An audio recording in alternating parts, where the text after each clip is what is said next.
Good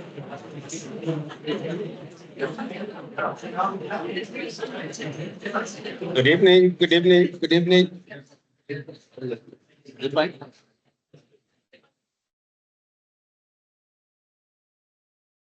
Good evening, colleagues, family, and friends. We are about to start, and I'm going to ask you to please try to find a seat before we start. Oh, by the way, my name is Lebogan Rama. I'm one of the deputy deans here. So we're about to start. Just give us. So I am going to kindly ask you to stand up as we welcome the platform participants.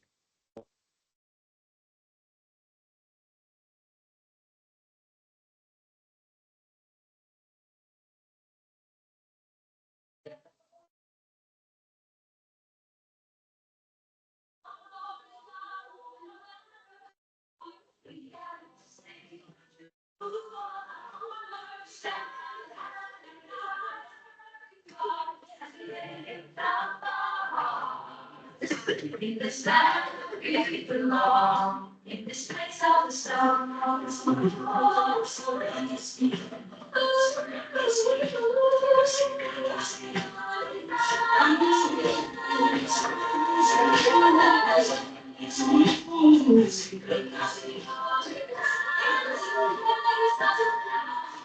Please be seated, everyone.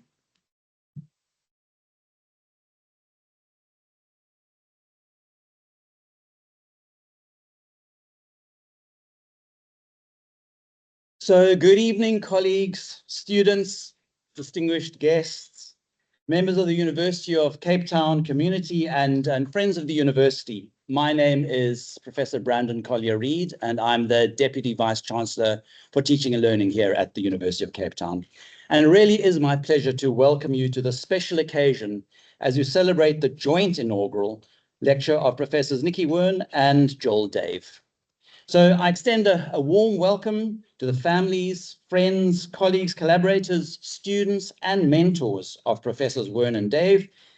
Academic success is never a journey of one person alone.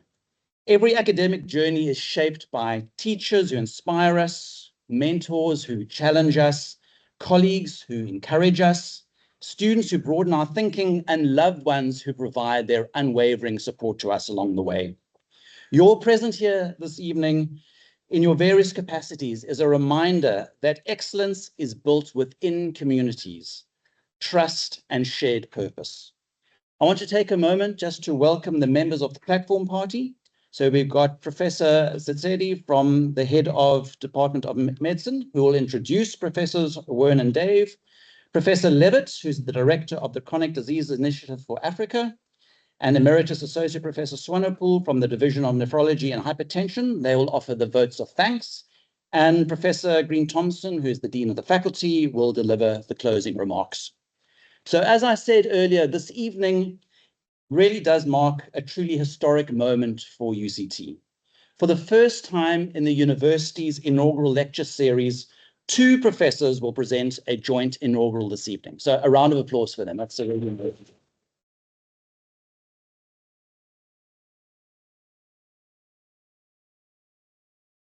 That this milestone centers on the theme of collective endeavor could not be more fitting. The very format of this evening reflects the message at the heart of the lecture, that the most enduring achievements are often the products of partnerships rather than of individual accomplishment. An inaugural lecture is one of the most significant traditions in university life. It represents the formal recognition of a professor's appointment while providing an opportunity to share their ideas, experiences, and questions that have shaped their academic career. It is both a celebration as well as an invitation. It's a celebration of scholarly achievement and an invitation for colleagues, for students, and the wider public to engage with ideas that continue to influence research, to influence teaching, as well as influence society. These lectures also remind us why universities matter. Universities exist to pursue knowledge, But knowledge has little value if it remains in lecture theatres, laboratories, or academic journals. Our responsibility is to ensure that knowledge informs public debate, strengthens institutions, improves lives, and contributes to the solving of complex societal challenges facing our communities. Every inaugural lecture offers an opportunity to reflect on that broader purpose and on the role that scholarship plays in advancing this public good. The title for this evening's lecture, The Power of Collective Endeavour, Advancing Through Partnership, Mentorship and Inclusivity, speaks directly to those responsibilities. It reminds us that progress is rarely achieved by individuals acting alone. Whether we are educating students, conducting research, strengthening healthcare systems, or responding to societal challenges, meaningful and lasting change depends on collaboration, mutual respect, and a willingness to invest in others. Mentorship occupies a particularly important place within universities. At its best, mentorship extends beyond the transfer of knowledge or technical expertise. It builds confidence, it creates opportunities, and it enables others to realize their own potential. Every generation of academics benefits from those who have gone before them, and in turn carries the responsibility of preparing those who will follow. This cycle of learning, teaching, and leadership lies at the heart of a thriving academic community. We are reminded constantly that universities are fundamentally about people. Buildings, technology, and infrastructure matter, but they are only enablers. What truly defines a university is the quality of the relationships among academics and students, supervisors and researchers, clinicians and patients, and colleagues working together across disciplines. It is through these relationships that knowledge is created, shared, and transformed into meaningful impact. At UCT, these values are reflected in our Strategy 2030. We recognize that excellence in teaching and learning must be accompanied by inclusion, innovation, and social responsiveness. Our goal is not only to educate graduates of the highest caliber, but also to develop citizens and leaders who are equipped to contribute meaningfully to society and to address the pressing challenges of our time. The strength of our strategy continues to be recognized internationally.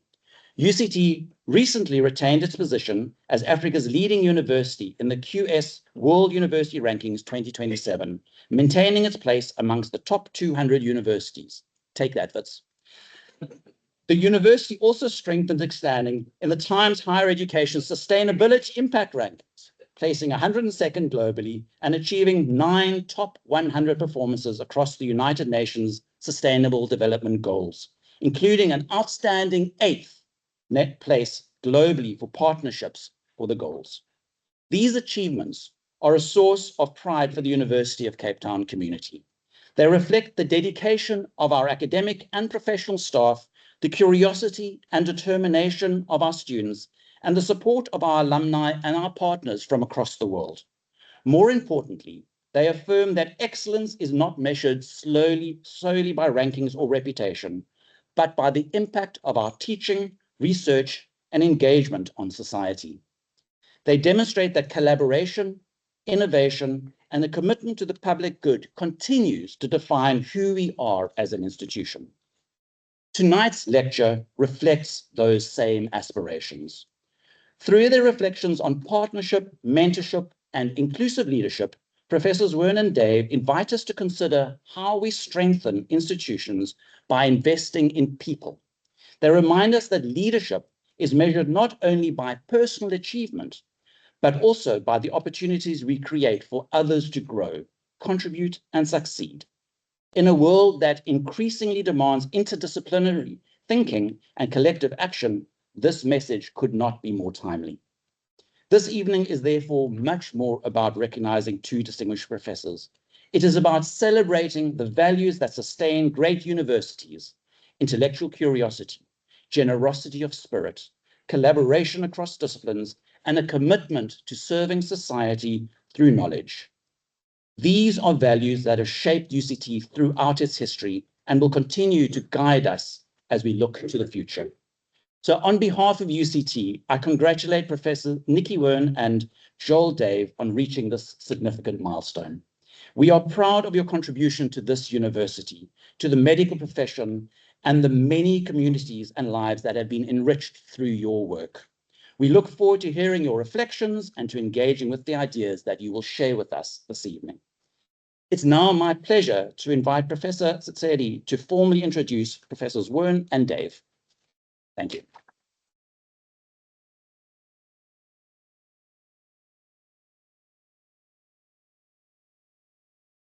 Thank you, Deputy Vice-Chancellor. Good evening, ladies and gentlemen, colleagues, distinguished guests, friends, family, and students.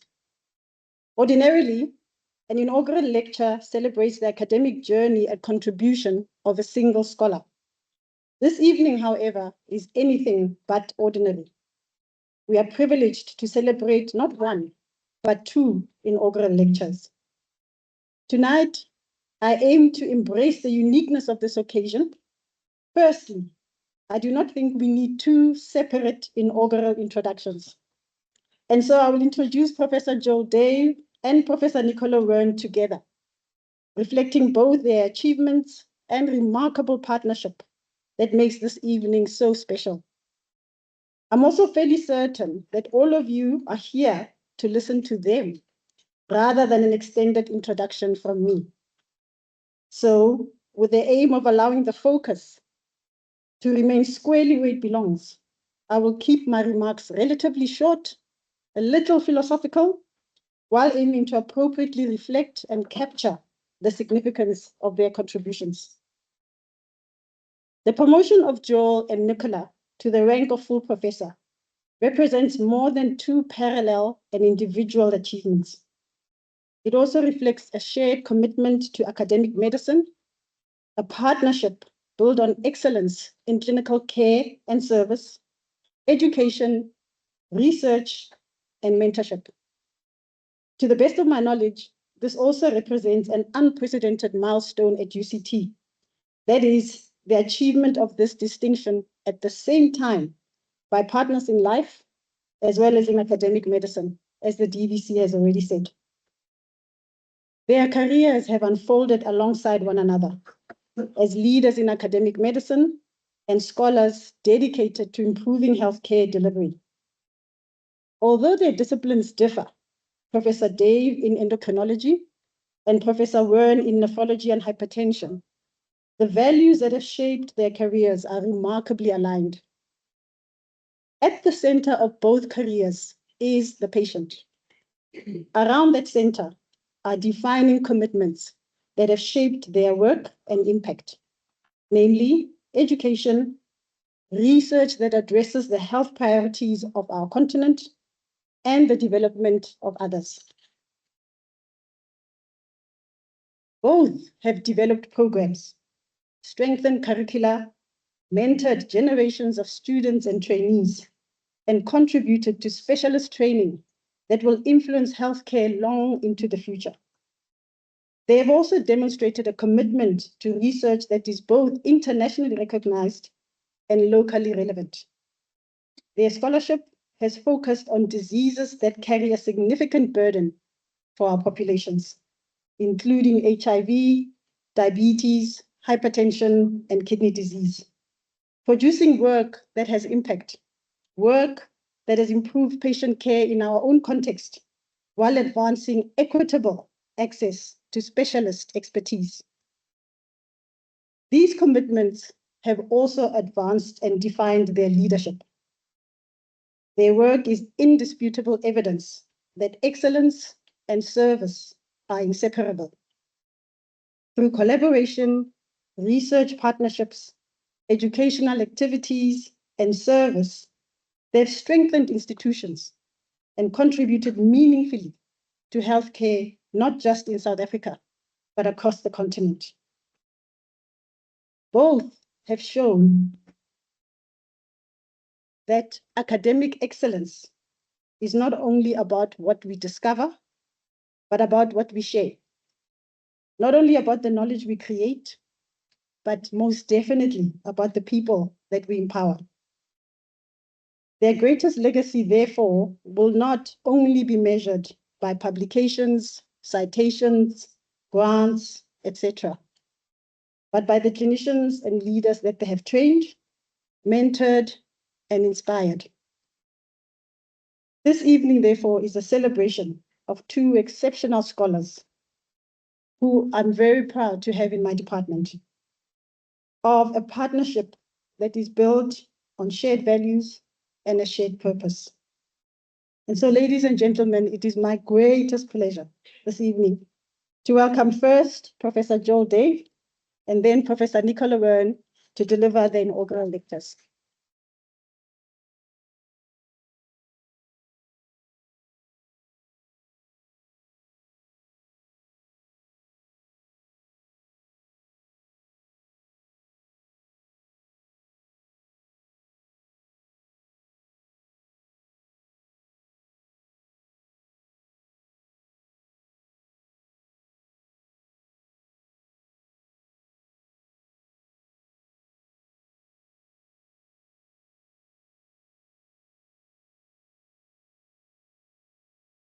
I do have my wife's permission to go first.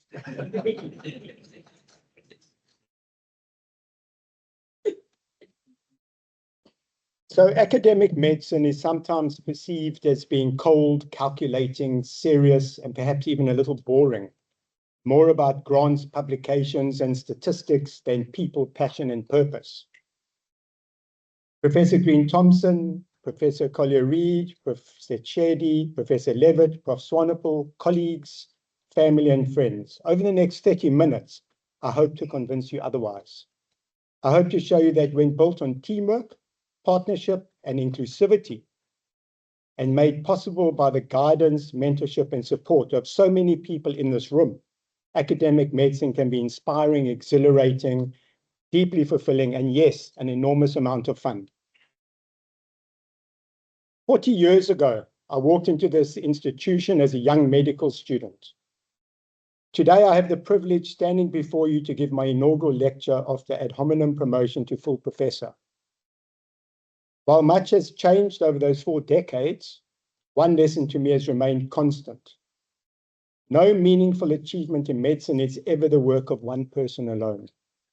Every milestone in my career has been built on the generosity of mentors, the dedication of colleagues, the trust of patients, the enthusiasm of students, and the unwavering support of family and friends. That is why Nikki and I have chosen to speak today about the power of collective endeavour. Our talks are not simply about careers. It is about a community, an institution, and the remarkable people who have shaped us along the way. I'm going to start off by acknowledging those whom I've had the privilege of regarding as my mentors. They not only taught me medicine, but also demonstrated the values, principles, and qualities that I've tried to emulate throughout my professional life. Professor Ralph Kirsch taught me that it is possible to hold strong liberal values while respecting differing opinions, and that of professional success should never come at the expense of family. He demonstrated that excellence in medicine and a rich family life are not competing priorities, but are complementary ones. Professor Solly Benneter taught me the importance of a moral compass and the pursuit of excellence.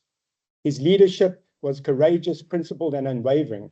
He showed me that leadership is not about popularity or position, but about being able to make the difficult decisions because they are right. Dr. Aziz Abu taught me that humility and clinical excellence belong together. He never sought recognition, preferring instead to work quietly in the trenches where patients and young doctors needed him most. Watching him, I learned that the true measure of a clinician is not found in titles or accolades, but in the trust earned from patients and colleagues. I had the privilege of meeting Professor Obedience Wantembi while working in a small county hospital in the United Kingdom. Originally from Zambia, he embodied the qualities that I've come to admire most in a physician and a leader: humility, kindness, generosity, and an infectious sense of humor. He was unfailingly supportive, always willing to share his wisdom. Over the years, our relationship has evolved from one of mentor and mentee into a treasured friendship. One of the greatest privileges of my career has been to have been mentored by Professor Dinky Levitt, who guided me through the formative years of endocrinology. She demonstrated the importance of inclusivity, empathy, and justice, reminding me that excellence in medicine is measured not only by knowledge, but also how we treat people. Despite being small in stature, she is truly a giant in achievement with an extraordinary energy and enthusiasm. Equally remarkable has been her unwavering love and devotion to her family, showing that professional distinction and a rich personal life can coexist. A defining moment of my academic career was doing my PhD in Prof. Mario Ehler's laboratory, where Mario, together with Professor Ed Starrick and Dr. Zilva Schwager, became my scientific supervisors and mentors. They showed me that outstanding science need not be joyless. The laboratory was a place where hard work, creativity, laughter, and friendship coexisted, proving that some of the very best science is produced by people who enjoy working together. That lesson has profoundly influenced the way I've tried to build my own division. My PhD was focused on trying to identify proteases secreted by Mycobacterium tuberculosis that could possibly be involved in the pathophysiology of the lung cavities, pathognomonic of pulmonary tuberculosis. Unfortunately for me, my PhD started at a time when microbiological techniques of growing TB and molecular techniques of analyzing TB were in their infancy. The first 2 years yielded very little significant results as I battled with the culturing of TB and the frequent contamination of cultures due to its slow growth. I was finally very lucky that the genome of Mycobacterium tuberculosis was sequenced and published. This allowed us to rapidly screen the genome for sequences suggestive of proteases. Then with molecular techniques, we could PCR amplify the gene, clone it, express it, characterize the product, develop antibodies to it, and search for its expression by Mycobacterium tuberculosis. Together with colleagues from Stellenbosch University, we identified and described a new family of proteases in tuberculosis.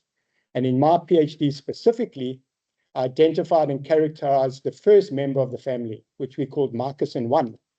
And I demonstrated that it was exported to the cell wall of the bacterium. Mycosin 1 is now regarded as one of the key proteins that links protease activity with the virulence of Mycobacterium tuberculosis, illustrating how the bacterium uses regulated protein processing to establish infection and evade host defenses. Although my PhD ignited a passion for research, I knew that I'd always been at heart a clinician. After 4 years in the laboratory, I missed the privilege of caring for patients and tackling clinical problems. Returning to clinical medicine was therefore inevitable. 2 quotations by Professor Bongani Mayosi have helped shape my philosophy of research. The first, An Agenda for Africa by Africans, reminds us that our research should be driven by the health priorities of our own continent and the needs of our own patients. The second, There is enough space under the African sky, reflects his belief that there's room for all of us to continue to contribute, collaborate, and succeed together. As I highlight a few examples in my research, I hope that you will see how I've tried to translate these principles into practice. During my subspecialty training in endocrinology, Dinky Levitt and I designed a study investigating the metabolic complications of antiretroviral therapy. At the time, South Africa's antiretroviral therapy program was in its early stages, and emerging evidence globally suggested that some of the commonly used antiretroviral drugs could contribute to the development of diabetes, high cholesterol, and obesity. This represented an important emerging clinical problem, one that demanded local evidence to guide our management and improve long-term outcomes. We invited collaboration from 4 divisions at Groote Hospital and the South African Medical Research Council. We recruited over 1,000 patients into the study, and the data was used to generate 2 PhDs, over 20 publications, and the patient-level data was used in 2 international multi-center publications. Diabetes remains one of the leading causes of death, ranking first among women and second amongst men in South Africa. While studies from high-income countries had demonstrated important metabolic differences in African American women, remarkably little was known about the metabolic characteristics of Black South African women. Professor Julia Goodacre and her research team have been pioneers in this field, identifying important physiological and metabolic differences between Black and white South African women. And through a series of collaborative studies involving our division and colleagues from Sweden and the United States, we have helped generate locally relevant evidence that has enhanced our understanding of the metabolic health of our population. Ultimately, this work aims to ensure that diagnostic approaches, risk assessment, and treatment strategies are informed by data derived from the communities we serve, rather than relying solely on evidence generated elsewhere. One of the greatest privileges of my career has been the opportunity to use the knowledge and experience I've gained at this institution to advocate and protect those who are vulnerable. The next two examples illustrate this aspect of my work. They also reflect a principle that has become increasingly important to me throughout my career, that our responsibility as academic clinicians extends beyond the clinic, the laboratory, and the lecture theatre. Whenever we have the opportunity, we have a duty to use our expertise to advocate for those whose voices may not otherwise be heard. In 2017, I was approached by Athletics South Africa to assemble a multidisciplinary team of experts to assist in the defense of Caster Semenya before the Court of Arbitration for Sport in Lausanne, Switzerland. I was privileged to work alongside an exceptional group of colleagues, Professor Mark Blockman, whose expertise in medical ethics was invaluable, Dr. Patakutle Zonde, then head of the Sports Science Institute and an experienced clinician, Professor Wayne Durman, an internationally recognized clinician scientist in sports medicine, Professor Ross Tucker, an internationally recognized sports scientist, and Professor Mark Engel, an authority in statistics and systematic reviews. And our approach was founded on a single principle, that decisions affecting an athlete's career and dignity should be guided by robust scientific evidence and sound ethical principles. We identified substantial methodological limitations in the principal study on which the IAAF's case relied.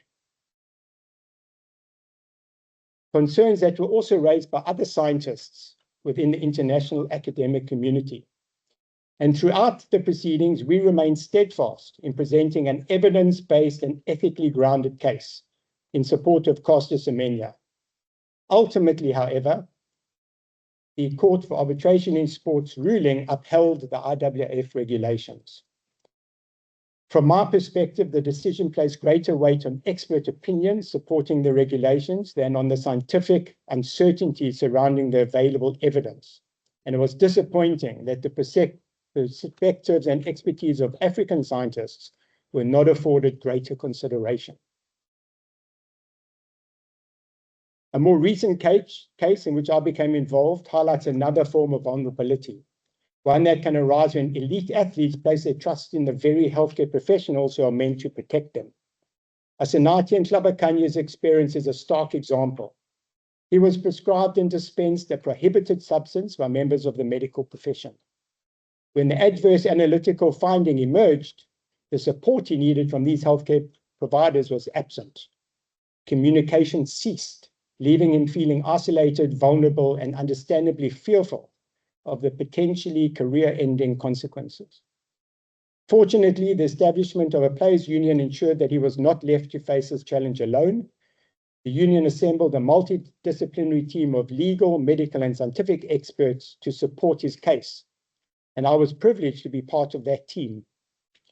Although Asenati ultimately received an 18-month ban, the comprehensive scientific and medical evidence presented on his behalf resulted in a substantially more favorable outcome than might otherwise have been expected, which could have been a 4-year ban.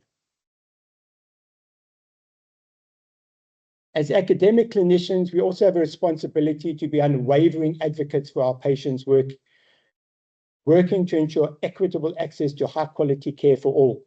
I'm exceptionally privileged to partner with two remarkable patient-led organizations, Sweet Life and SA Diabetes Advocacy, and to have served on the boards of both for many years. These organizations were founded by two extraordinary women living with diabetes, both of whom have entrusted me with their care for more than 15 years. Bridget McNulty, the founder of Sweet Life, has built the largest online community for people living with diabetes in South Africa.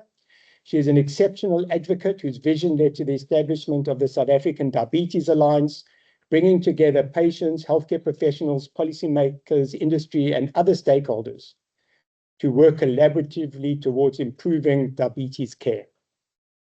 Kirsten de Klerk, a co-founder of SA Diabetes Advocacy, has been a tireless champion for equitable access to diabetes care and has dedicated herself to developing and mentoring a new generation of patient advocates. Both have taught me more about the lived experience of diabetes than any textbook, guideline, or scientific paper ever could.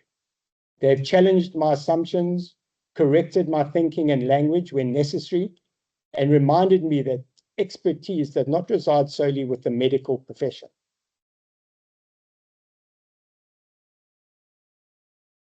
Finger prick testing of blood glucose is painful.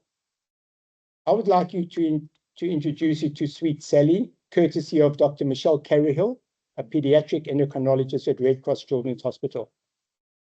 The needles and syringes you can see represent the amount of times each month that someone with diabetes has to prick themselves. Continuous glucose monitoring removes the need for any finger prick glucose testing and has been shown to significantly improve the quality of life in people living with type 1 diabetes. Together with colleagues from FIND, the University of Pretoria, and Red Cross Children's Hospital, we designed a multi-center randomized controlled trial testing continuous glucose monitoring compared to the standard of care, which is finger prick glucose monitoring. This was done to generate local data that could be used to advocate for this technology for our patients accessing their care in the public sector, especially the children and adolescents. The data at the moment is currently being analyzed.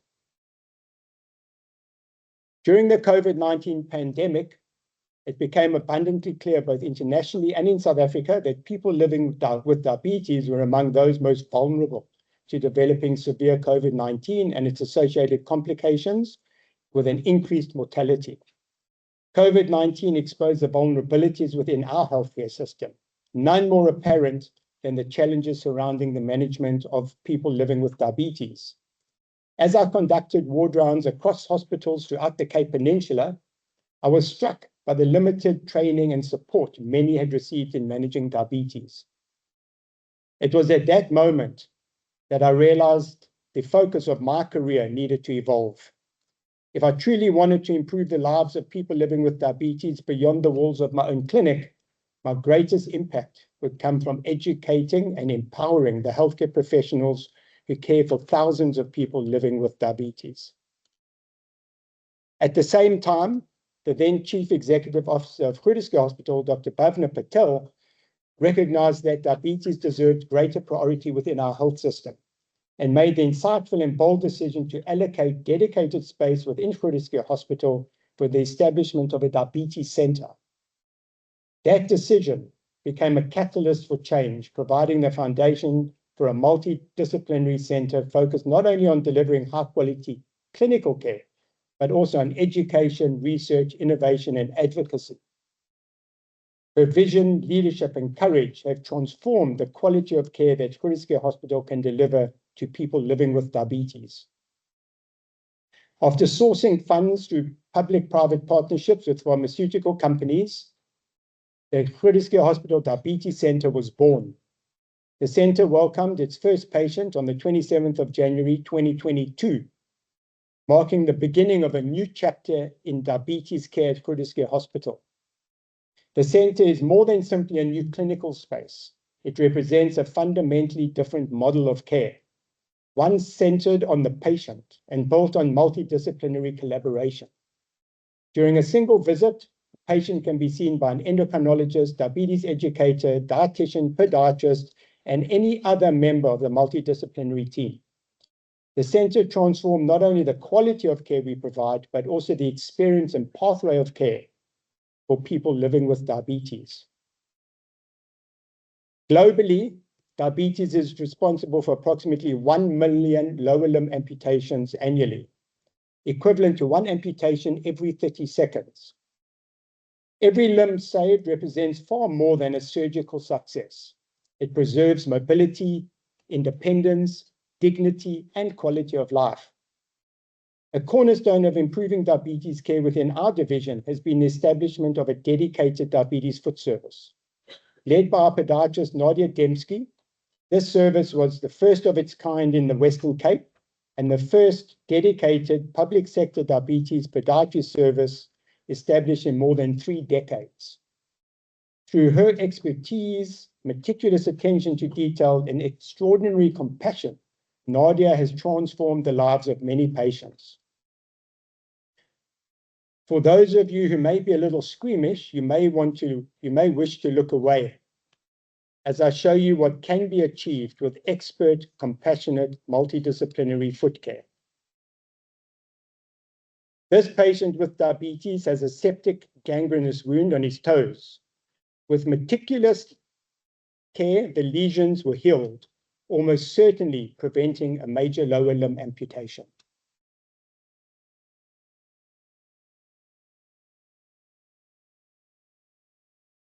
Our commitment to preventing lower limb amputations has also led to an exciting international collaboration with the University of Oxford.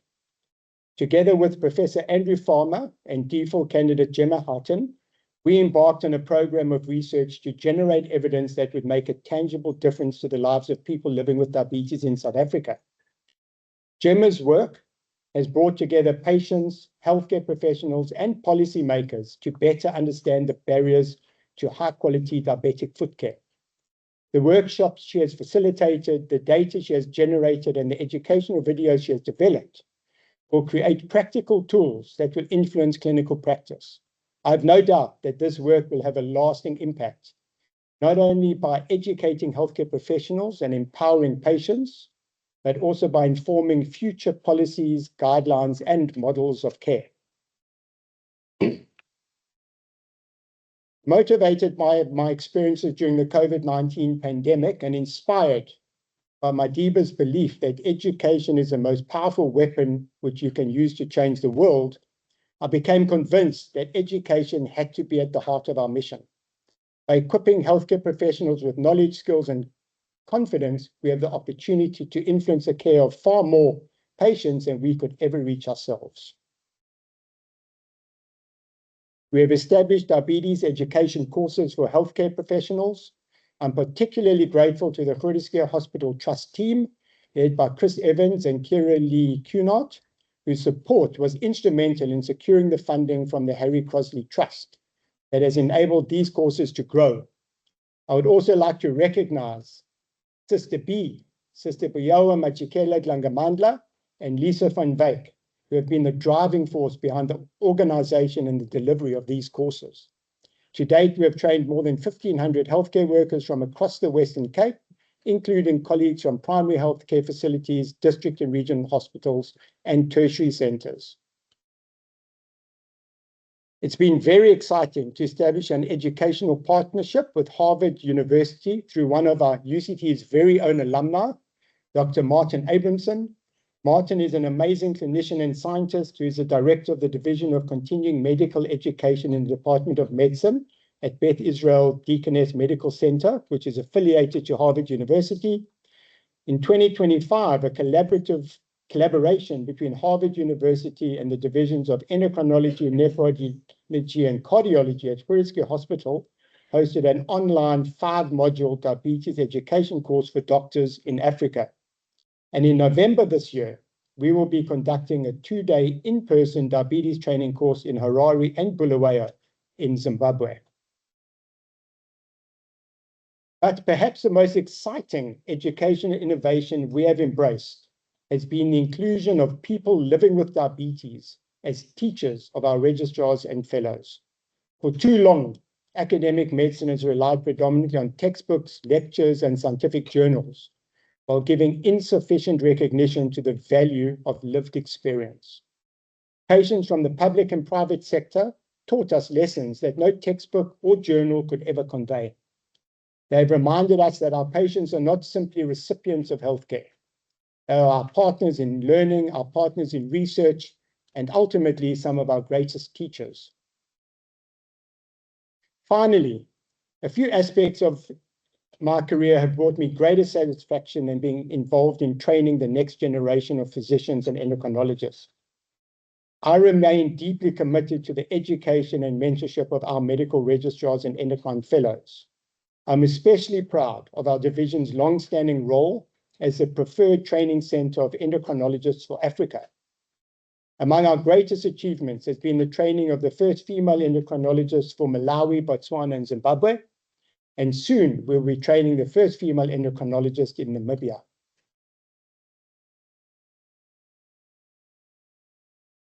I've been incredibly fortunate to work alongside an exceptional team in our division. They make coming to work each day a genuine pleasure, and I'm deeply grateful to all of them for their friendship, unwavering support, and shared commitment to excellence. While our foremost commitment is delivering outstanding care to our patients at Groote Schuur Hospital, I also believe that joy, laughter, and celebration have an important place in the workplace. We celebrate important milestones in the lives of our team members, come together each Mandela Day to host our annual Soup Day for patients, mark World Diabetes Day with educational and community events at Groote Schuur Hospital, and end each year by celebrating the achievement and friendships that have sustained us throughout the year. A special word of thanks to my secretary, Lisa van Wyk, who has been by my side for the past 15 years. Your loyalty, professionalism, efficiency, and unwavering support have been invaluable. You have brought order to the many demands of my professional life. I'm deeply grateful for your dedication. Thank you for being such an integral part of my journey. I would also like to express my sincere thanks to Professor Mark Blockman for his enduring friendship and wise counsel, always ensuring that I remain on the right side of the rules, and occasionally needing to remind me where those rules begin and end. I would also like to thank my colleagues for their friendship over many years.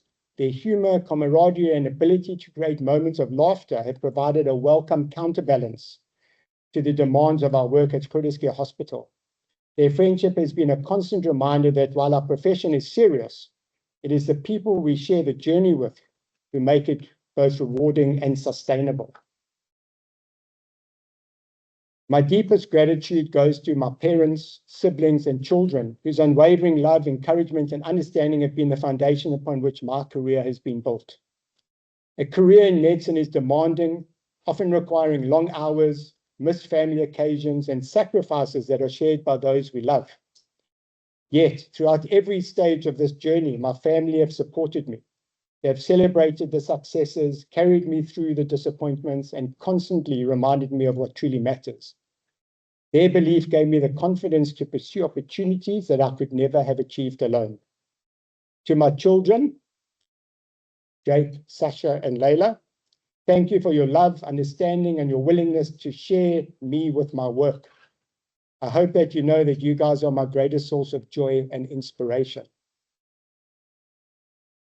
Nikki, it seems fitting that our journey together began in the emergency unit at Groote Schuur Hospital, because ever since then we have faced life's challenges side by side. We have supported one another through the highs and lows of our careers, covered for each other when work demanded more than seemed possible, celebrated each other's success, and shared the disappointments when things did not go as planned. We have grown together as doctors, as colleagues, as partners, and as parents. Your unwavering love, wisdom, encouragement, and belief in me have made every achievement possible. Finally, I've been incredibly fortunate to have friends who have walked or run every step of my journey with me. They've provided far more than companionship. They've given their time, their encouragement, and their unwavering support. They've joined me on countless training runs, enjoyed hardship with me during marathons and ultra marathons, They have helped care for our children when work demanded long hours. In fact, some have even brought groceries for our children. They have organized numerous wine tastings. They provided a sanctuary from the intensity of clinical practice, allowing me to laugh, reflect, and return to my patients with renewed energy and perspective. They have taken us away for weekends or school holidays, providing a valuable counterbalance to the emotional weight of caring for seriously ill patients. And they've celebrated the successes and carried us through the inevitable challenges. Their generosity has provided the foundation that allowed me to pursue my career with confidence and purpose. I'm profoundly grateful for their friendship, loyalty, and the reminder that life's greatest achievements are made possible by the people who stand beside us.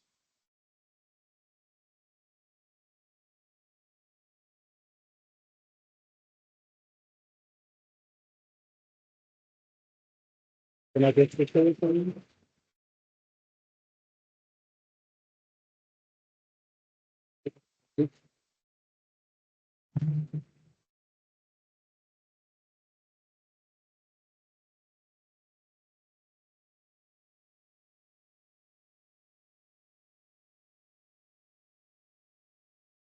Become that. Okay. So I'm just going to continue on the journey that Joel has started, and he has reminded us tonight of one of the greatest blessings in our lives, and that's the friendships that has sustained us over many years. To everyone here this evening and to those joining us online, I know there's some of you there too, thank you for sharing this special occasion with us. Your friendship, encouragement, and kindness meant more than you probably realize. For the book clubs, the wine clubs, the running clubs, thank you very much for the friendships.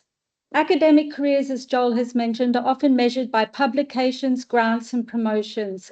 But when I look around this room, I'm reminded that the real measure of life is the people who choose to walk alongside you.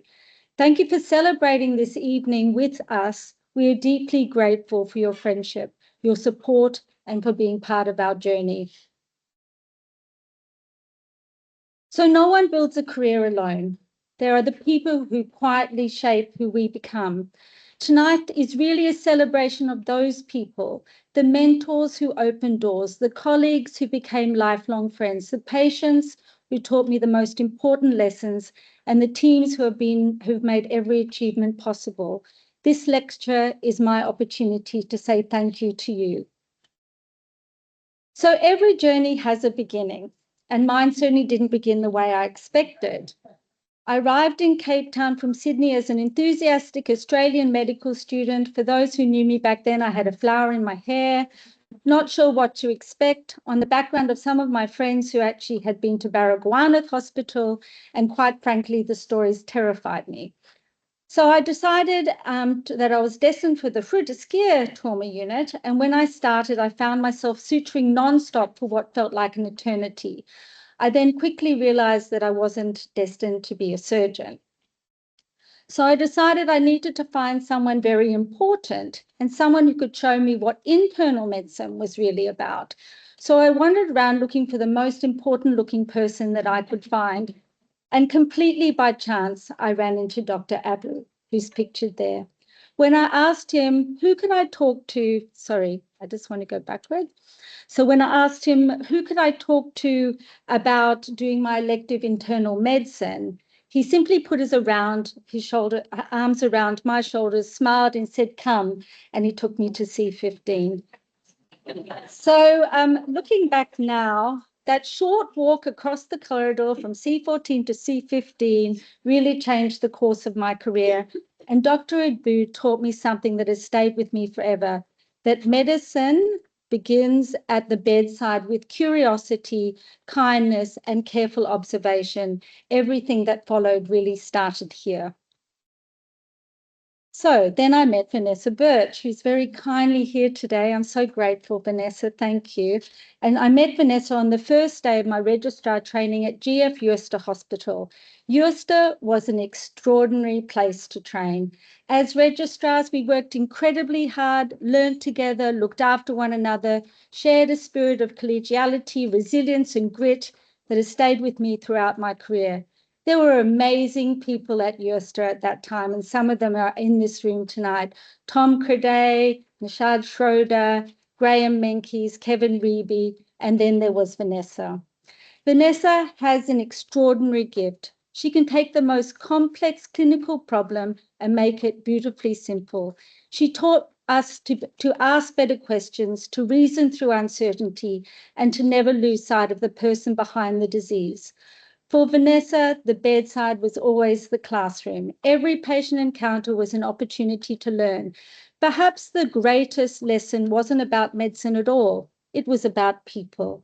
She recognized potential in people long before we recognized it in ourselves. She saw a teacher in me before I saw one in myself. She encouraged me into undergraduate education, entrusted me with the responsibility, and showed me that excellence in medicine begins with excellence in teaching. She also taught me that education is never the work of one person. Great chief teachers are shaped by great teams.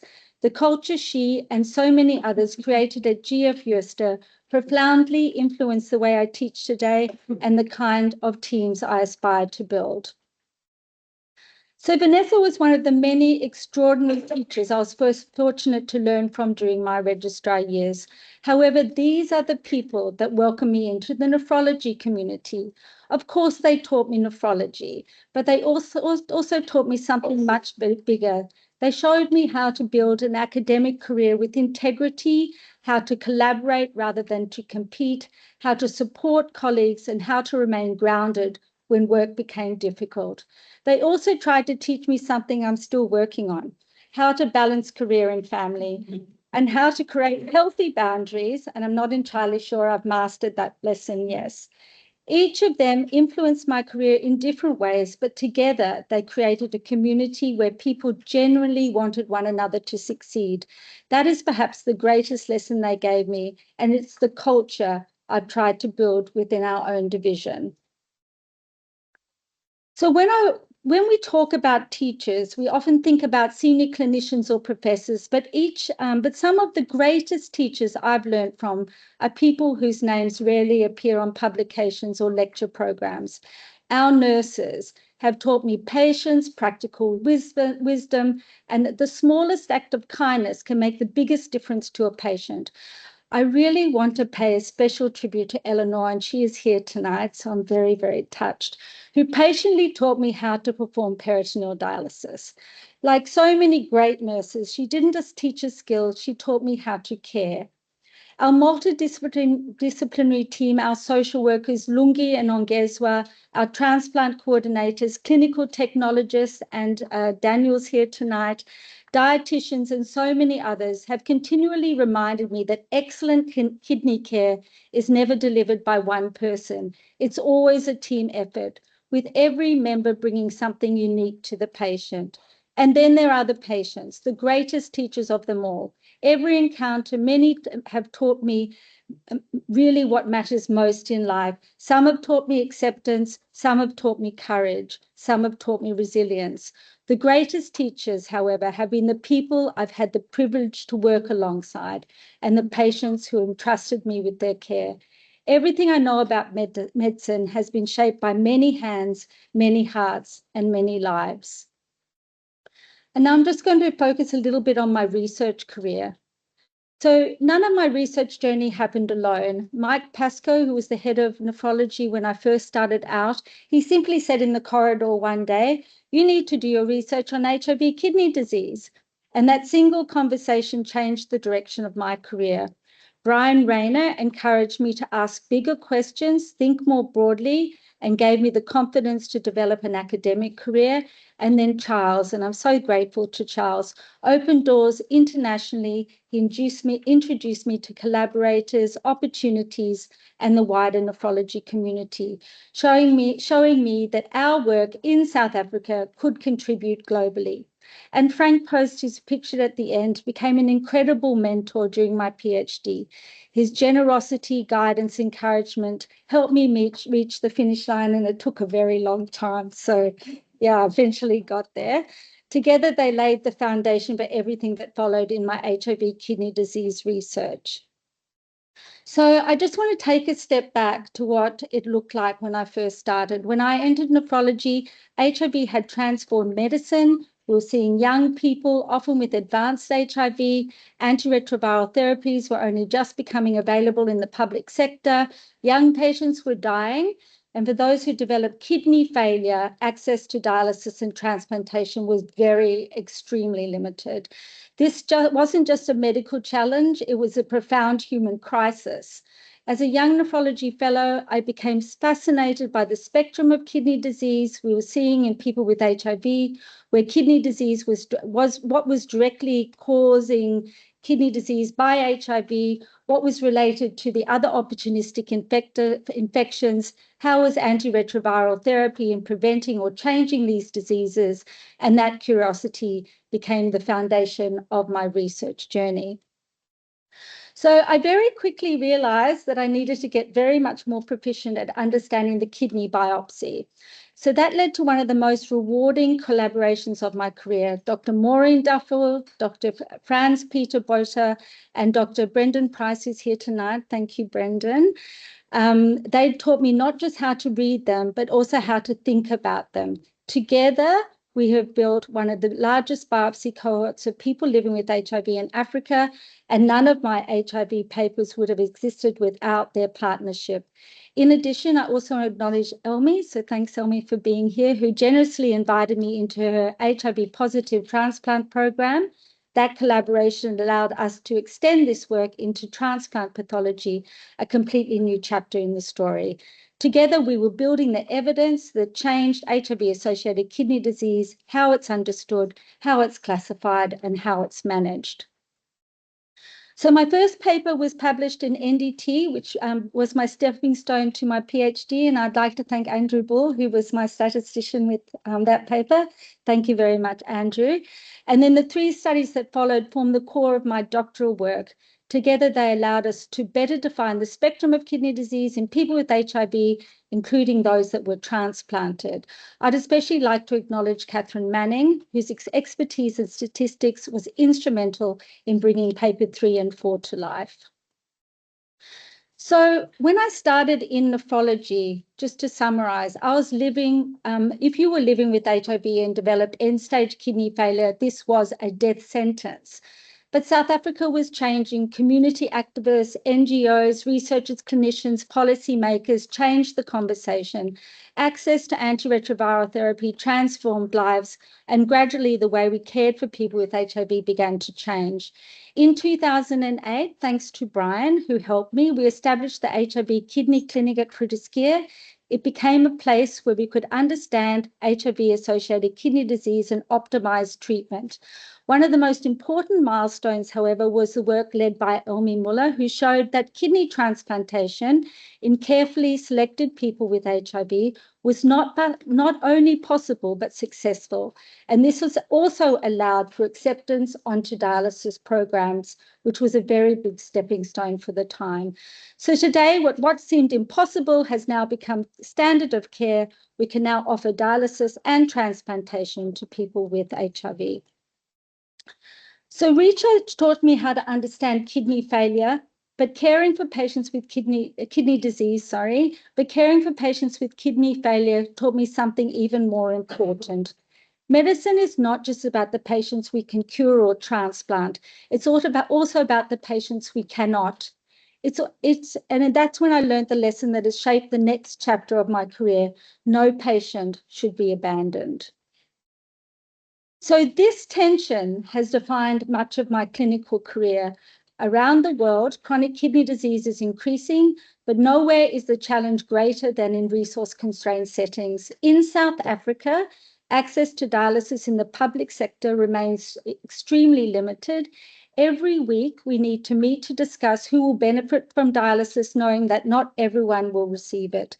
This creates a profound tension between our commitment to equity and justice and the reality of limited resources, infrastructure, and workforce. These decisions are never just clinical, they are deeply human. They affect patients, families, and the healthcare professionals who care for them. So the question became, how do we respond? How do we ensure that every patient is treated with dignity, compassion, and respect, even when we cannot offer dialysis? That question has shaped the next chapter of my career, and it led me to conservative kidney management, supportive care, advocacy, and ultimately to a simple principle that continues to be part of me, and that no patient should ever be abandoned. So this is without question the hardest part of my job, and I really, every Thursday is always at 12 o'clock, always the same. We sit around the table, we make a decision that determines who will receive dialysis and who will not.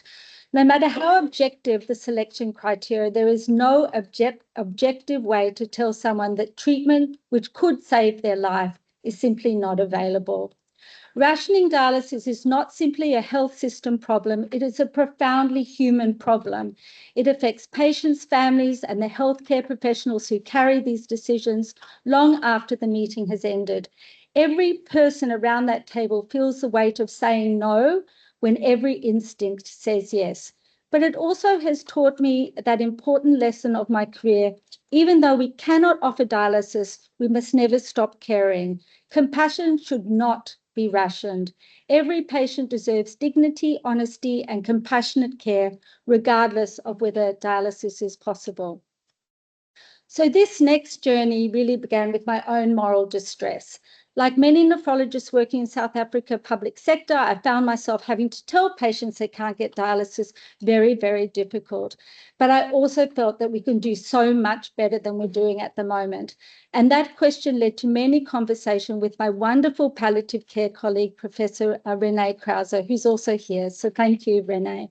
Werne changed me to think differently about what good care could look like. And then she introduced me to Dr. Frank Brennan, from Australia actually, whose expertise and generosity helped shape our thinking. These conversations became the foundations of our National Renal Palliative Care Guidelines. I remain deeply grateful to both Werne and Frank for their wisdom, mentorship, and unwavering support. From those guidelines, we established the Palliative Care Kidney Clinic at Groote, and this has always been a multidisciplinary service with the support from the palliative care team. But also I want to give special thanks to Ongezwa, our social worker. Her compassion, insight, and advocacy for patients and family have been central to everything this clinic has become. And so as the work developed, so did our collaborations. We began learning from our colleagues around the world. We were sharing our experiences in South Africa. And today I have the privilege of serving on the International Society of Nephrology Kidney Supportive Care Working Group, where we really try to do better for patients who are not able to access dialysis. Looking back, what started as moral distress has grown into collaboration, service development, and I hope better care for patients who too often have no other option. So I just wanted to highlight a few of the publications that our collaborative group have contributed to over the past couple of years. This journey sort of started as our palliative care guidelines, discussing how we manage renal supportive care in South Africa, and then has gone on to a more international forum, and now we write together quite frequently, and I'm often the person who's giving the South African perspective on what do we do when we can't offer dialysis and how do we do it better. So everything I've just discussed so far really has been about improving care for the patient in front of us. But the more I traveled across South Africa and across Africa, the more I realized that the greatest challenge wasn't simply kidney disease, it was inequity.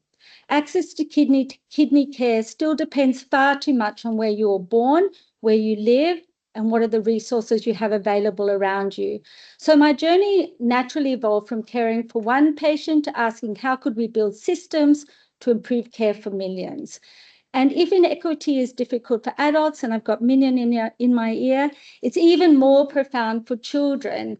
And that little child there at the bottom reminds us that behind every discussion about policy or health systems is a young life with an entire future ahead of them. And I'm going to come back to the little people later. So it's very easy to describe the problems. It's very easy to do that. It's much harder question is what do we do about them? So over the past few years, I've had the privilege of working with an extraordinary group of people with the National Department of Health to think about what a sustainable kidney care system could look like for South Africa. Kidney care cannot exist in isolation. It has to be embedded within the healthcare programs that already exist. Our diabetes, hypertension, HIV services, maternal health services. And the pathway begins with prevention and early detection, and we are not doing that well enough as a community, because the best dialysis is the dialysis we never have to start with in the first place. So for those, however, who do need dialysis, we believe peritoneal dialysis should be prioritized wherever appropriate as a PD first strategy, while ensuring equitable access to dialysis and transplantation. And importantly, for the people who are not able to receive dialysis, compassionate conservative kidney management must be recognized as an essential part of high quality kidney care, not an afterthought. So none of this is possible without the foundations beneath it, the trained workforce, the good data systems, strong governance, reliable procurement. This framework really is our attempt, and I'm going to say, to start to move the conversation from reacting to kidney failure to building health systems that prevent it, detect it early, and care for every patient, whatever their pathway. So one outcome of that collaboration was our recently published Roadmap for Kidney Health for South Africa, which brings together practical recommendations for strengthening kidney care nationally. And I'm incredibly grateful for those that are involved. This roadmap is not just my work, it represents what is possible when people with a shared purpose work together. So I'm coming back to the small people. So whenever I think of Mignon, one phrase always comes to mind: never forget the children. She has been an extraordinary advocate for children with kidney disease and has reminded all of us that successful adult nephrology begins long before patients arrive in our clinics. Mignon was instrumental in establishing our adolescent transition service, recognizing that young people don't simply move from pediatric care to adult care. They need to be supported through that journey. I also want to acknowledge Bianca Davidson, who helped reshape the clinic, introduce innovations such as patient mentors and advocate groups, ensuring that young people become active participants in their own care. And today, the clinic is led by Dr. Zibia Bade, together with our youth worker, Clarissa Lawrence, and their work and their passion, kindness, and dedication have created an excellent service where young people feel understood, supported, and empowered, and not simply transferred. Together, they have shown that transition is not a single clinic visit or handover between two services. It is a carefully planned journey with pediatric to adult care that gives young people the best chance of living. What makes me especially proud of Zibia is that we've been able to demonstrate that this model works, and Zibia's population showed that a dedicated adolescent and young adult transition clinic improves clinical outcomes, reinforcing that structured transition should become part of standard of care. And perhaps Mignon's greatest lesson remains the simplest: never forget the children, because the adults we care for tomorrow are the children we support today. So if we're serious about improving access to dialysis, then we have to think differently. For me, one of the clearest answers is a peritoneal dialysis first approach. PD, which I'll call it from now on, is one of the few strategies that allows us to expand access to life-saving treatment in a way that is affordable, scalable, and patient-centered. It allows dialysis to be delivered closer to home with less infrastructure and lower costs. My own journey in peritoneal dialysis has been shaped by three remarkable people. Professor Brett Cullis showed me what visionary leadership in PD looks like and inspired me to think beyond the individual patient towards building systems that improve access. Professor Jose Divino demonstrated what is possible when passion, innovation, and persistence comes together, and reminded me that international collaboration makes us all stronger. And Petronella Ranjit, who is in the audience today, has been an extraordinary teacher. She has spent countless hours in support of training nurses, supporting patients, solving practical problems, and quietly ensuring that PD programs succeed. Together, they have shown that PD is far more than a dialysis technique. It is an opportunity to offer hope for those patients who otherwise never would have access to dialysis. And one of my greatest privileges of my career have been serving as a faculty member and an advisor on the Saving Young Lives program. This remarkable initiative has one simple goal: to ensure that no one dies from a treatable episode of acute kidney injury simply because life-saving treatment is unavailable. Through this program, I've had the privilege of traveling to many countries across Africa, working alongside dedicated teams to teach how to put in 10-cop catheters to treat acute peritoneal to treat acute kidney injury. But what makes Saving Young Lives so special, that it's not just about teaching a procedure, it's about trying to build local capacity, developing confidence, and leaving behind the skills needed for teams to save lives long after we have gone. I owe a tremendous amount of gratitude to Brett Cullis and Mina McCullough, who have given me the opportunity to become involved in this program. And perhaps the greatest lesson of all of this is when we teach one healthcare worker, we don't just change one career, we change the lives of countless of patients that they will care for in the years to come. And if conservative kidney management teaches how to care when dialysis is not the answer, transplantation shows us what is possible when people come together with a single purpose. For the right patient, kidney transplantation offers the very best outcomes for kidney failure, but it is never the work of one individual. It is built on the expertise and dedications of surgeons, nephrologists, nurses, transplant coordinators, tissue typing assistants, infectious disease specialists, social workers, and many others. And I want to acknowledge again Elmi for her belief in her HIV positive to positive kidney transplantation, and Del Khan, who's in the audience. So thank you very much, Del, for his mentorship and support during those early years. And when I first started in transplantation, Del was in charge of the transplant unit. I also want to thank Sinead, who's at the back of the audience there, whose pursuit of innovation has strengthened our transplant program through desensitization programs, ABO incompatible transplantation, and the kidney paired exchange program.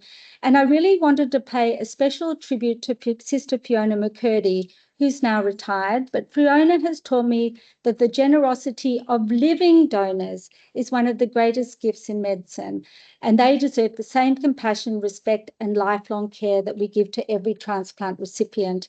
I also want to thank Tina, Nick, and David, and the rest of our transplant team, and I forgot to mention Laurie there, sorry, as well as our infectious disease colleague, Fiona, who's mentioned there, whose expertise and dedication make this work possible every day.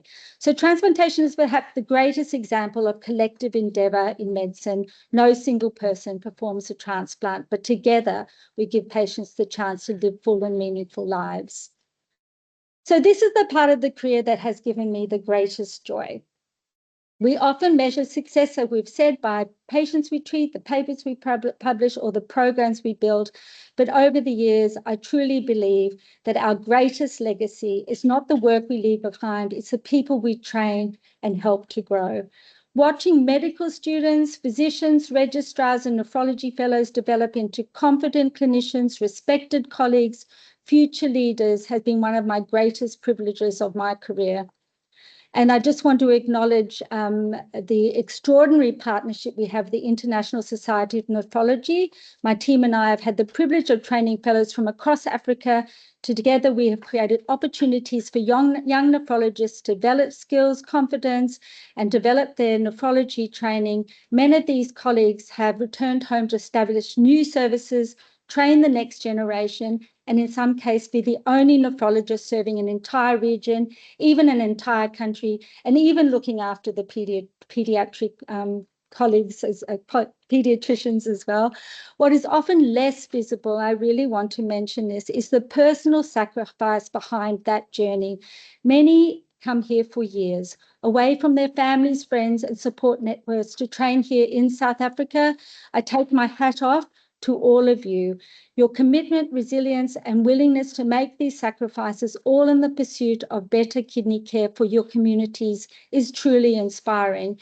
You remind me that advancing global kidney care depends not only on knowledge, courage, generosity, but an unwavering commitment to serve others.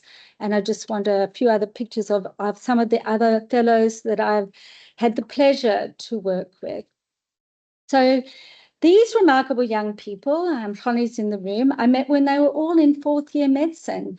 Some of them joined my research team, and others in the room as well, bringing remarkable energy and spirit to the group. Over the years, I've had the joy of watching them become researchers, clinicians, future leaders. I hope I've helped shape part of their journey, but they've also shaped mine just as much. Their enthusiasm has inspired me. Their achievements have filled me with pride, and they remind me that one of the greatest gifts of academic medicine is watching the next generation surpass you as their journeys begin.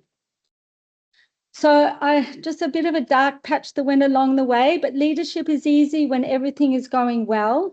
It's much harder when your values are tested. And during one of the most difficult periods of my career, there were people I leaned on. They gave me perspective, honest advice, and unwavering friendship. And for that, I'll always be grateful. So thank you for helping me keep my integrity when the road was really difficult. And then as I move to the end of my lecture, people often ask about the power of women in leadership. I've come to believe that the real power lies in women supporting women. When we choose collaboration over competition, generosity over recognition, and mentorship over hierarchy, extraordinary things happen. We create opportunities, we build confidence, we make each other better, and together we improve the lives of people we serve. Looking around these photographs, and some of you are in the room, I don't just see colleagues, I see friendships. I see mentorship, I see laughter, courage, and shared purpose. And thank you all for walking this journey with me. So my family, no, my nephrology team, sorry. They're also my family. So nearly there. This is a remarkable team. One of the things I'm most proud of is not what we have achieved together, but the people you have each become. Every one of you is doing remarkable things in your own way. My leadership role is kind of over there on the side because I just allow you to grow in strength, grow in confidence, and become the very best versions of yourselves, and you are doing that. I hope I've been able to give you the space to grow, the opportunity to take on new challenges, and the freedom to find your own path, and all of you are doing so. But this has not been a one-way journey. You have taught me just as much as I've been around for you. You've supported me, challenged me, inspired me, made me laugh, made me coffee, brought me coffee, and and made me a better clinician and leader. More than anything, I hope our team is known for its kindness. We support one another, we celebrate one another's successes, we pick each other up when things are hard, and we generally want every person in the team to flourish. I'm incredibly proud of every one of you, and it's been a privilege to be part of your journey. Thank you, Philly, for allowing me to be part of it. So to my family, my sweet family there, you are my rock, my inspiration, and the people who have kept me grounded through every stage of this journey. To our children, Joel's already said it, we are incredibly proud of the young adults who you have become. Watching you grow has really been the greatest privilege of our lives. So in conclusion,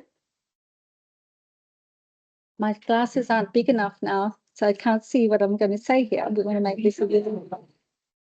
I'm just going to move things down. Okay. I have 5 reflections. This is a career shaped by people, partnership, and purpose. And my 5 reflections.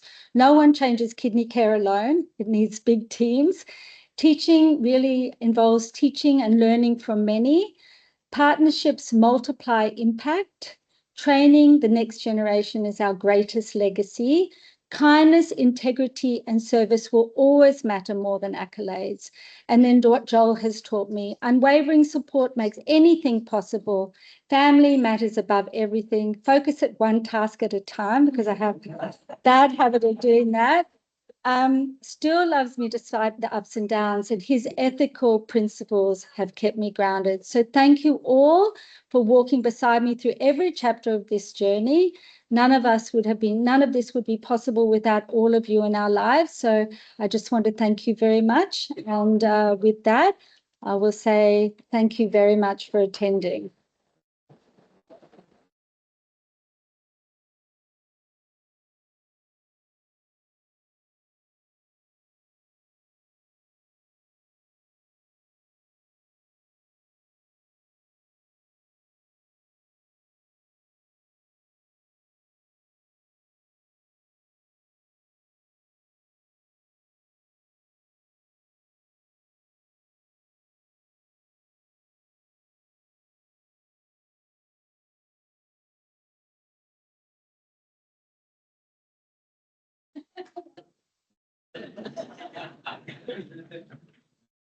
I apologize. I thought I was going to be called to the front That's my bad.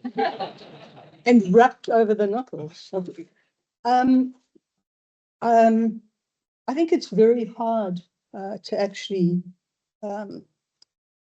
provide a response to the presentations that we've had. I'm supposed to focus on Joel, but it actually gives me, and I will focus on Joel.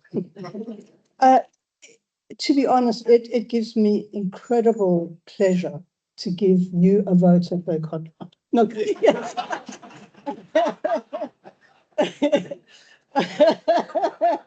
Oh, yeah. Oh dear. You know, a bit of levity never wrong. It gives me incredible pleasure to give a vote of thanks to you, Joel, on the event of your inaugural lecture. I think the evening has truly been inspiring. I've known Joel for about 25 years. I met him when he came to train in endocrinology. And over the past 20 years or so, we worked very closely together from a clinical level, a research level, and a thinking about the world level. And we shared a great deal on a personal level. The many Friday night Shabbos evenings, the festivals where we have sat together and where we have felt part of the family. And it's truly wonderful. I want to just give you one anecdote to indicate what Joel has achieved. Just a little bit of history. The hospital that you see there that is called the New Werne Hospital is not particularly new. It was actually opened in 1989. Many years were given to designing this new hospital. And there were divisions within the Department of Medicine that had incredible vision. And their vision was to create a single geographically defined area for themselves, so they could fulfill the clinical, administrative, patient, and research objective all within the same setting. Unfortunately, and in fact, nephrology, cardiology, respiratory medicine, GIT, they had the foresight. But unfortunately, in endocrinology, we became the scatterlings of Africa. And we had diabetes clinics on 2 separate floors in the old main building, thyroid and endocrine clinics in the outpatient building on separate floors. Our registrars sat on a corridor, in offices on a corridor outside one of the general medicine wards. The diabetes nurses sat outside the pediatric ward in an office. And we, the consultants, sat in the old main building. And the term, the Johnny Clegg song, Scatterlings of Africa, truly referred to us. Ian and I, Ian, where are you? Ian and I, we worked so hard to try and persuade the hospital administration to enable us to have what the other units had. we met obstacle after obstacle. But Joel came in, and within a few years, he had achieved this amazing objective to create what he described today. So Joel, you know, there are many accolades, but I think that is a really important achievement of yours. I also think that if you think about what Joel has presented, and Nikki too, they, I think, are the epitome of two philosophies in life. The one is Ubuntu, which is generally known as I am because you are. But the ethical underpinnings of Ubuntu are interconnectedness, compassion and empathy, respect and dignity, collective responsibility, and restorative justice, emphasizing the repair of relationships. Within the Jewish tradition, there's something called tikkun olam. So tikkun olam is a different notion coming from a different tradition.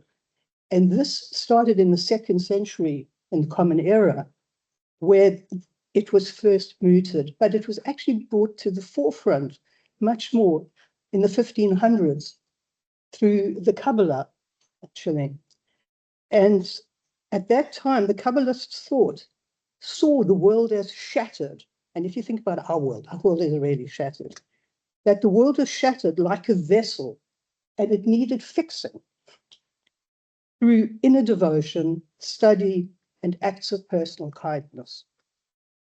And I think it conveys the notion that we as humans are actually in partnership with God to create a better world, to repair the world.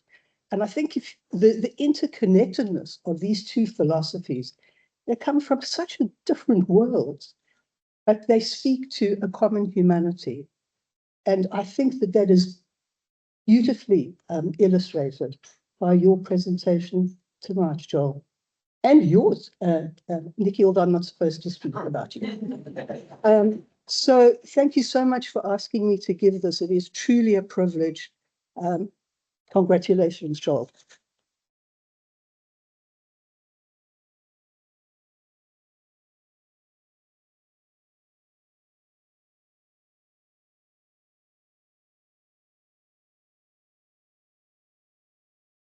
This doesn't appear, not what it seems to be. It won't be long. You know, it's very, very difficult to describe excellence when it's so obvious. But before I go there, what I want to do is just say this dual presentation underlined the importance of a multidisciplinary approach in medicine. That I think would be the most important one of the important takeaways from these talks. Multidisciplinary actions are what are needed to treat our very complex patients. When you think of kidney disease in association with metabolic disease, cause and or effect need a multidisciplinary approach. So that's what struck me with this dual presentation. You know, Desmond Tutu's name was mentioned. Now, many years ago, he came and gave a talk at the World Congress of Nephrology in Cape Town. And when he stood up to talk and give his talk, he came up the stage, came to the mic and started coughing. I was the chairman of the local organizing committee. And I wondered, now, what on earth is going on? He's coughing. He just kept on coughing. So I was just about to jump up and get some water. When he stopped coughing and he said, "Is there a doctor in the house?" A great sense of humor. And I think really that was, I thought of trying it here, but didn't think it would work. From Nikki's talk, what came through for me and what I know about her is her caring nature. How she developed this palliative care clinic. And as she mentioned, she's part of the palliative care group for the International Society of Nephrology. who she also, in fact, has collaborated extensively with the mentors that have come through the renal clinic. There was a thing called a fellowship program. It continues, started before her time, but she took these people under her wing and developed them to where they are now, practicing as she said, in countries where they're the only nephrologist. Now, for those of you who have practiced, and I'm sure most of you have, renal medicine, you know that the common thing to test the urine is dipsticks. Those little things that then show you whether there's protein and give you an idea of what you're dealing with, and whether the patient, in fact, is or has got kidney disease. Some countries don't even have that. Some people have to pay for dialysis in order to survive. And there's absolutely no palliation for those people, which has been instituted at Rescue Hospital. The World Health Organization last year, for the first time, passed a resolution claiming that kidney disease is an important disease and specifying that early detection, prevention, as well as equity of care needs to be the rule of order for people with kidney disease. Now, you heard from Nikki's presentation in particular, that's not what happens. Dinky mentioned Ubuntu. There is no Ubuntu when you come to looking after renal failure patients. Everyone who should be treated is not treated. So they are, not because we are. It doesn't exist. So that is a great dilemma, and you could see and feel from Nikki's presentation how this has affected her. There is no doubt that her collaboration with international people, together with Africa, has developed a lot of input and helped the Africans develop in a way that hopefully Ubuntu will soon be something of the past. But as we know, with corruption, spending monies, and stealing from protective equipment accounts, I don't see how we're going to do it until that is being fixed. The other thing that I think is absolutely crucial for us to argue the fact that we need to be treating more patients is that we should continue with the renal registry. Now, I don't know to what extent our renal registry continues, but I would think that this would be something that Nikki will find as a goal to try and convince the health authorities that they need to be doing more. If 20 people are turned away from dialysis every month, I'm exaggerating, I don't quite know the figure, how can we stop that or stem that? I can remember many years ago, a 50-year-old young man come to me because he'd been turned down from dialysis for reasons I can't remember. But suffice to say, he sat in front of me and said, "Can I please help him?" Now put yourselves in that position. That is what Nikki faces virtually every Thursday when they discuss these cases, and everyone working in the renal unit. How can we help you? I've not forgotten, I can picture this young man's face in front of me. So there are many, many challenges that I think are facing Nikki, facing everyone in practice of medicine today. And I just wondered how we would see in say 10 years' time, whether that would have changed. There's no doubt that mentorship and training does change people and make things a lot better for patients. And I'm sure that's what we've done. What she didn't mention was, well, she did in a way mention the fellowship program, where people go back to Africa. The trouble with the fellowship program is that somehow it cuts down on who we can train locally, because of the numbers of staff required to train people. And so there are many challenges. But on a personal note, I want to say to Nikki, it was a great pleasure being a part of the consultancy that worked with her. It was indeed a collegial relationship that I'll treasure. I also want to say to her that the friendship that's developed from this, I hope that continues. And I really wish her well for her tenure for the next 15 years until Frisky says, you've got to go. So thank you very much. I appreciated that very much. Thank you.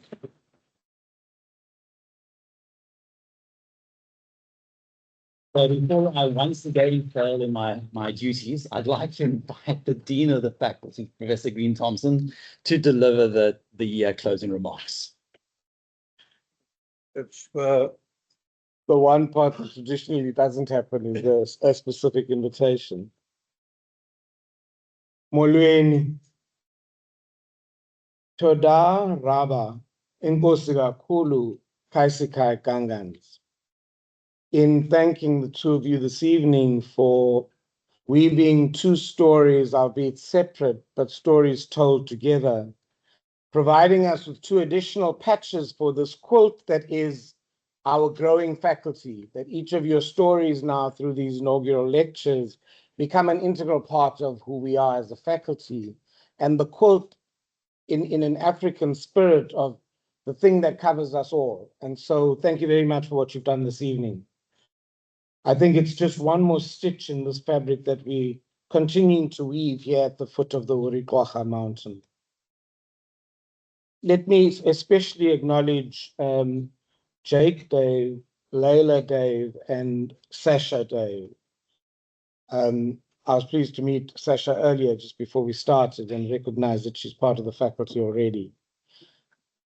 But I want to say thank you because I recognize that at the age that you are now, having parents as busy as these are, as is evidenced by their talks this evening, can't have been easy. And so I find inaugural is a really special time for us just to acknowledge the fact that our people and the things that they do are enabled by families who often have to give things up along the way. So thank you very much for that. And welcome to the faculty for those of you who are not regular parts of the faculty yet. Today, as I thought about this inaugural, I began to think about the Botswana saying, the Botswana people, when it rains on a special occasion, are accustomed to saying, Khotso, Hula, Nala. And it is the combination of the things that peace brings, comes with the rain, and it offers us opportunities. And so I want to offer you that African blessing on this occasion of your shared inaugurals that speaks both to the legacy that you presented and the promise that you made. Because the problem is, as you said, Nikki, we have a problem of equity. And I was really struck by that reference. I didn't get the word, but this representation of the world as shattered. I don't think there are any two diseases like diseases of the kidney and diabetes, which represent the significant challenges that we face as a globe, but particularly in the country as we begin to think more realistically about chronic diseases. And so there's a lot of things that I'm taking away from here today. One of the things that you helped me avoid is that I say it often that I'm very careful about what I say to whom, because very often they're married. So at least this couple decided to do it together, and so I didn't have to worry about saying anything out of place. But I'm particularly thankful for the idea that when we were sending out the invitations to inaugurals, to do inaugural, I had suggested to Kelly that we invite Joel and Nikki together, but then recognized that it was completely out of protocol to do that kind of thing. And so I was really grateful when they requested to give theirs together, because I think it does say a whole lot. And I think in many ways, yeah, I'm going to do it anyway. Halala, married people, halala. Because And I think it's just a moment to recognize the fact that the partnership clearly amplifies the work that they do in so many ways. But I'm also leaving this evening with the sense of this, I speak often about social accountability, that because we teach, because we research, and because we serve in a particular way, it must make a difference. And I think tonight's lecture for me has captured all the essence of social accountability. This idea that we only matter as academics when we're making a difference in the lives of people. Otherwise, it's ego-driven and personal. And tonight, I thought your lectures really gave me the sense that the faculty is well and truly building in that space of social accountability. I also want to just reiterate this idea about compassionate care and collective action, and recognize that in our relationships, often difficult relationships, often hard conversations, we recognize, and tonight is an exceptional occasion for me, this idea of compassionate care and collective action, because relations often have these ebbs and flows. And I want to celebrate tonight that both of your talks have been based on the premise of relationship, both the relationship from mentors and colleagues, but profoundly by the relationship with patients. And you foregrounded the patients in a way that I think is truly remarkable for our faculty. And so let me invite you to some refreshments after this evening. But thank you very much for being here. And I invite you to please stand as the platform party leads.